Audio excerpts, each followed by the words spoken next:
దేవుని నామానికి మహిమ కలుగును గాక. హల్లెలూయా.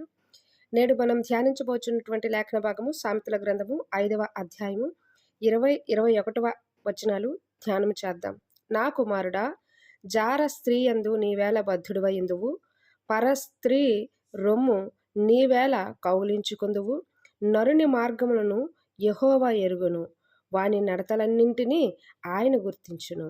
ఈ 2 మాటల్లో ఉన్నటువంటి కొన్ని అర్థాలను పరిశీలన చేసుకుందాం. జారస్త్రీ అంటే పరస్త్రీ వ్యభిచరించేదని అర్థము. బద్ధుడు అంటే లోబడి ఉండటము, కట్టుబడి ఉండటము. కౌగిలించుకోవడం అంటే ఆలింగనం చేసుకోవటము. నరుని అంటే మానవుని. మార్గములు అంటే త్రోవలు, నడతలు. ఎరుగును అంటే తెలియజేయుచున్నవి, అలాగే తెలిసే ఉన్నవి. నడతలు అంటే నడవడికలు. ఆ యొక్క ఏంటంటారు దాన్ని, నడతలు అంటే నడవడికలు, నడుస్తున్నటువంటి ప్రయాణాలు. గుర్తించును, చూచి మనస్సున పెట్టుకుంటాడు, లేదా ఆంతర్యం తెలుసుకోవడం అంటే నడుస్తున్నటువంటి నడవడికలో ఉన్నటువంటి ఆంతర్యం, దాని వెనుక ఉన్నటువంటి ఉద్దేశము దేవుడు ఎరిగే ఉన్నాడు. ఎందుకంటే దేవుని యొక్క కన్ను ప్రతి ఒక్క మానవుణ్ణి పరిశీలన చేస్తూ ఉంటుంది. ప్రతి ఒక్కరిని కూడా ఇసుక రేణువుల వలె ఉన్నటువంటి ప్రతి మనిషిని దేవుని యొక్క కన్ను పరీక్షిస్తూ ఉంటుంది. ఆయన కన్ను విశాలమైనది. మనం ఎక్కడికి వెళ్ళినా సరే ఆయన కన్నులు మనల్ని పరిశీలన చేస్తూ ఉంటాయి అన్నమాట. నా చిన్నప్పటి రోజుల్లో ఒక ఆకాశమంత కన్ను నన్ను చూస్తున్నటువంటి పరిస్థితులు నేను చూసా. నన్ను చూస్తున్నాయి నా చిన్ననాటి రోజుల్లో. ఒక 5th స్టాండర్డ్ 6th స్టాండర్డ్ ఆ స్టేజ్లో ఉండేటప్పుడు నేను ఎటు వెళ్తున్నా సరే ఆ కన్ను చూస్తుంది. ఆ కన్ను నుంచి తప్పించుకోలేకపోతున్నాను. ఆ కన్ను అలాగా చూస్తూనే ఉంది. భయం వేసేది. నిజంగానే కనిపించేవి. ఏంటి ఇలా చూస్తుంది, అది ఎవరి కన్ను అనుకునేదాన్ని. అప్పుడు అంతా తెలియదు కదా, చిన్నపిల్లలం కదా. అలాగూ ప్రతి ఒక్క మనిషి యొక్క నడవడికలు, నడతలు దేవుడు చూస్తూనే ఉంటాడు. పాఠంలోనికి వెళ్దాం.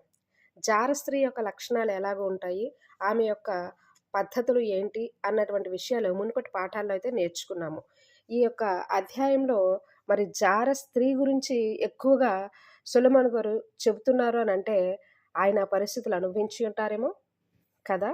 కాబట్టి అనుభవపూర్వకమైనటువంటి పాఠాల్లో నుండి ఆయన ఇంతగా బోధిస్తున్నారంటే మరి మనము నేర్చుకోవాల్సిందే. నేడు కూడా చాలా లోకంలో ఈ యొక్క పరిస్థితి విస్తారంగా ఉంది. స్వంత పిల్లల్ని చంపుకుంటున్నారు ఈ పరిస్థితి కొరకు. అలాగే భర్తల్ని చంపేస్తున్నారు. మరి ఎంతకైనా సరే తెగించేస్తున్నారు. అత్తమామల్ని గెంటేస్తున్నారు, అత్తమామల్ని చంపేస్తున్నారు. ఏంటది అసలు? ఆ పరిస్థితులకి వెళ్తూ ఉంటే వాళ్ళకి ఏమనిపిస్తుంది? దేవుని భయం అనేది లేకుండా పోయింది కదూ మనుషులకి. అయితే జారస్త్రీ లక్షణాలు మరి చూసుకుందాం. మధురమైనటువంటి మాటలను పలుకుతుంది ఆ జారస్త్రీ. ఏంటి మధురమైనటువంటి మాటలు? ఎలాంటివి? నీవు లేకపోతే నేను లేనంటే తన వైపు ఆకర్షించుకునేటువంటి మాటలు, తన కుటుంబం వైపు ఎదుటి వ్యక్తి మనస్సుని తిప్పేటువంటి మాటలు. అంటే అటువైపు ఉండకుండా ఈమె వైపు తిప్పుకునేటువంటి మాటలు. ఈ వ్యక్తి దగ్గర ఏదైతే ఉందో తన ప్రాణంతో సైతము ఈమెకి ఇచ్చేసేంతగా మార్చుకునేటువంటి మాటలు అనమాట. అలాగే ఆకర్షణీయమైనటువంటి వేషధారణ కలిగి ఉంటుంది. ఒక గుణవతి అయినటువంటి భార్య ఎంత పొందికగా ఆ వస్త్రాధారణలో కానీ, అలంకరణలో కానీ ఇంటిలో ఉంటుందో అది భర్తకు నచ్చదు. పరాయి స్త్రీ వీధిని పడి ఎలాగైతే అందరూ చూసేలాగా, అందరూ ఆకర్షించేలాగా ఉంటుందో ఆ స్త్రీ నచ్చుతుంది. చూడండి, ఈరోజు పురుష వేషం ధరించుకున్నటువంటి స్త్రీలు నచ్చుతారు. అలాగే మొహానికి అన్నీ పూసుకునే వాళ్ళు ఉంటారు. అలాంటి స్త్రీలు వైపు అలా చూస్తూ ఉంటారనమాట. ఏంటది? కాబట్టి గుణవతి అయినటువంటి భార్య ఇంట్లోనే అనుకువగా ఉంటూ భర్తని, కుటుంబాన్ని చక్కగా చూసుకుంటుంది. ఆ జారస్త్రీ అయితే ఆకర్షణీయంగా తయారయ్యి ఆకర్షణీయటువంటి వస్త్రాలతోనూ, అలంకరణలతోనూ ఇతరులను ఆకర్షించే విధంగా రెడీ అయ్యి మరి ఇతరులకి వల వేయడానికి, ఎర్ర వేయడానికి ఇటు అటు తిరుగుతూనే ఉంటుంది. మనము సామెతల గ్రంథము 5-6 వచనంలో నేర్చుకున్నట్లు. అలాగే హృదయంలో దురుద్దేశం కలిగి ఉంటుంది. ఏమైనా తను నిజంగా ప్రేమిస్తుందా ఎవరినైనా? ఎవరిని ప్రేమించదు. ఎందుకు? తనకు కావలసింది డబ్బు, తనకు కావలసింది శరీర సుఖము. దాని వలన ఎవరైతే పడతారో ఆ వలలో వారి యొక్క కుటుంబ పరిస్థితులు క్షీణించిపోతాయి. అలాగే ఆ వ్యక్తి గౌరవం అనేది పోతుంది. ఆ వ్యక్తి నరకానికి అంటే మరణానికి జారిపోతాడు. అంతేగాని ఆవిడేదో హృదయపూర్వకంగా ఏం ప్రేమించదు. తన దగ్గర ఉన్నదంతా పిండేసుకొని తను రోడ్డున పడేస్తుంది. ఇంకొకరు కొత్తగా మళ్ళీ దొరికారనుకోండి, అలవాటైనటువంటి స్త్రీ ఒకరిని మారుస్తూనే ఉంటుంది. ఇది నేను చాలామందిని చూశాను. ఒక్కరితోనే శ్రవ్యమైనటువంటి సంబంధాన్ని కలిగి ముందుకు వెళ్ళింది అనంటే అలాంటి వాళ్ళు ఎవరు లేరు. తను జార స్త్రీయే అవ్వదు. అలా కాకుండా అంటే కొంతకాలం ఒకరితో అలా మారుస్తూ ఉంది అనంటే జార స్త్రీ లక్షణాలు. అసలు భార్యకు ఉండేటువంటి లక్షణాలు కానే కావవి. అలాగే ప్రలోభ పెట్టే చూపులనమాట. ఎవరిని ఏ విధంగా లాగాలో వాళ్ళకి తెలుస్తాయి అవి. ఆ చూపులు. ఓఆర చూపులు చూడటం, సైడ్ నుంచి చూడడం. ఆ చూపులతోనే సగం మింగేస్తారనమాట. అంటే మించేస్తారు. అలాగే పరిశుద్ధమైనటువంటి దారిలో నడవదనమాట. అది దేవుని నీతికి వ్యతిరేకమైనది. అలాగే ఎదుటి వ్యక్తుల మనసుల్ని దారి తప్పిస్తుంది. తన మాటలతో కానీ, చూపులతో కానీ, ప్రవర్తనలో కానీ ఎదుటి వ్యక్తుల మనసుల్ని దారి తప్పిస్తుంది. అలాగే తప్పు దారి చూపిస్తుందనమాట. అంటే తను నడిచేటువంటి త్రోవ ఎప్పుడు కూడా నరకానికి అంటే మరణానికే. అలాగే తన భర్తకు విశ్వాసం లేని భార్య, భర్త యందు అసలు గౌరవం ఉండదు, భర్తను పట్టించుకోదు, పిల్లల్ని పట్టించుకోదు, కుటుంబాన్ని గాలికి వదిలేస్తుంది, తన సుఖమే తను చూసుకుంటుంది. అలాగే మోసపూరితమైనటువంటి ఆనందాన్ని ఇస్తుంది. అది మోసపూరితమైనటువంటి ఆనందం. అది తొలుత మనకేదో అనిపిస్తుంది, ఇది చక్కగా ఉంది, సుఖంగా ఉంది, ఈ పరిస్థితి బాగుందంటది.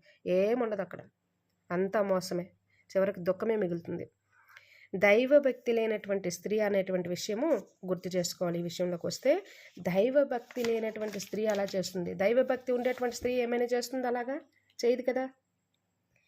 నిర్లక్ష్యం చేయకూడదు. అంటే ఈ దైవభక్తి కలిగినటువంటి స్త్రీ అనుకోండి, కుటుంబాన్ని నిర్లక్ష్యం చేయకూడదు, పిల్లల్ని నిర్లక్ష్యం చేయకూడదు, నేను ఎలా తిరగకూడదు, నేను ఎలా ఉండకూడదు, నా కుటుంబాన్ని కట్టుకోవాలి, సమాజం నన్ను ఏమో అంటుంది, సమాజం నన్ను ఇంకోలా చూస్తుంది, ఇది తప్పు, మరి దేవుడు నన్ను విడిచిపెడతాడు, దేవుడు నన్ను శిక్షిస్తాడు అనేటువంటి భయమే ఉంటే ఈరోజు ఆ జార స్త్రీ లక్షణాలు కలిగి ఏ ఒక్క స్త్రీలు కూడా ఎవరైతే అలాగున్నారో అలాంటి వాళ్ళు అలాగూ ఉండరు.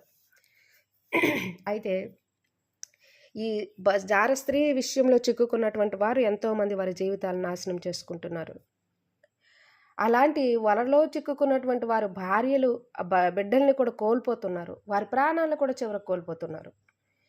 ఇలాంటి పరిస్థితుల్లోనికి వెళ్ళిపోకూడదు. అయితే భార్య అంటే ఏంటి?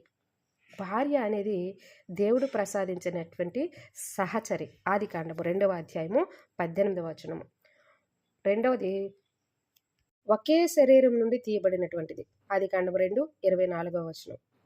జీవిత భాగస్వామి, కుటుంబానికి ఆశీర్వాదము. అంటే సామెతల గ్రంథంలో 18:22వ వచనంలో ఈ మాట చూడొచ్చు. గౌరవించదగిన స్థానం భార్యది. ఎఫెసీ 5:25. సహాయకురాలు, బైబిలే చెప్తుంది కదా, సహాయకురాలు. ఒక్క మాటలో చెప్పాలంటే 20 ఏండ్లు పేగుబంధాన్ని విడనాడి మిగిలిన సంవత్సరాలు అత్యధికమైనటువంటి సంవత్సరాలు అవి ఉండొచ్చు, కల్మషం లేకుండా తన రక్తమాంసాలు పంచి వంశాన్ని వృద్ధిపరిచి అందరి సుఖాన్ని సంతోషాన్ని ఆశిస్తూ కుటుంబం కోసం పనిచేస్తూ హారతి కర్పూరంలో కరిగిపోయి ఆరిపోయేదే సత్యమైనటువంటి భార్య భర్త. వారిరువురి సంబంధం. గుణవతి అయినటువంటి భార్య అంటే మంచి లక్షణాలు కలిగినటువంటి భార్య ఎప్పుడు కూడా భర్త మరణాన్ని ముందు కోరుకుంటుంది.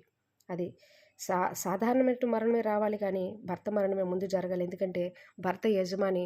ఆ యజమాని తను లేనప్పుడు తనని కుటుంబం వారు ఎక్కడ వీధిని పడేస్తారేమో, తన పనులు తను చేసుకోడేమో, మరి వీధిని పడేస్తే తను ఇబ్బందులు పడతాడేమో, ఇరుకులలో పడిపోతాడేమో, బాధపడతాడేమో, ఏడుస్తాడేమో, ఈ దుఃఖాలన్నీ ఉంటాయేమో. కాబట్టి అలాంటి కష్టాలు ఆయనకి రాకూడదు. నాకు దేవుడిచ్చినటువంటి ఆ పనిని ఆయన యందు నేను సంపూర్ణం చేసి నా చేతుల మీదుగా అన్నీ చేసి ఆయన్ని సాగనంపాలి, ఆ తర్వాతే నా మరణం రావాలి అని కోరుకునేటువంటి భార్యలు ఈరోజు చాలా అరుదు. నేనైతే ఎప్పుడు ఇదే కోరుకుంటాను. మనస్ఫూర్తిగా దేవుడు వినాలి ఈ మాట. నేనైతే ఇదే కోరుకుంటున్నాను. కాబట్టి ప్రార్థన చేద్దాం. లోకం చాలా చెడిపోయి ఉన్నది. వ్యభిచార బంధకాల్లోనికి వెళ్ళిపోతుంది. రక్షించుకుందాం మన జనాల్ని.